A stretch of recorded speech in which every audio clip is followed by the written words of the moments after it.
अस्सलाम वालेकुम व्यूअर्स, बिस्मिल्लाहिर्रहमानिर्रहीम। आज हम जिस्म के हिस्सों के नाम जो हैं वो पढ़ेंगे। तो आइए देखते हैं।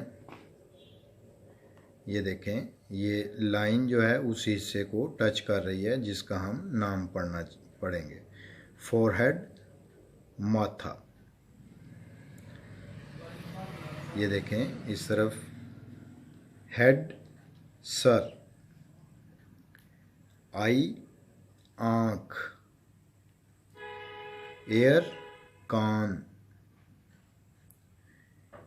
चेस्ट, छाती। आर्म, बाजू। एल्बो, कोहनी। फिंगर्स, उंगलियां। हैंड, हाथ। आगे देखते हैं।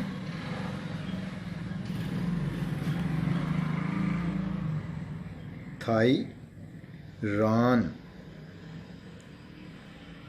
लेग, टांग। फुट, पाँव। टोज, उंगलियां यानी पंजा। आगे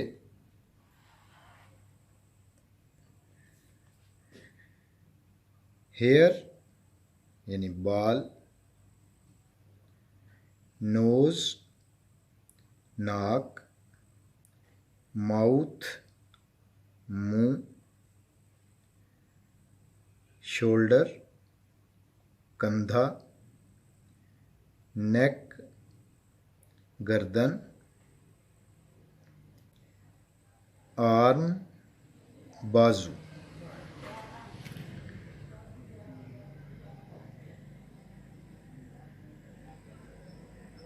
थंब, अंगूठा। लेग, टांग। फुट, पाँव। नी, घुटना। एंकल, टखना। ये थे बॉडीज़ नेम, जिस्म के हिस्सों के नाम हमने दोहराए। तो इनको जहन नशीन करें और इनको शनाख्त करें। इंशाअल्लाह ताला नेक्स्ट वीडियो में नेक्स्ट सबक के साथ मिलेंगे। अपना ख्याल रखिएगा। अल्लाह हाफिज़।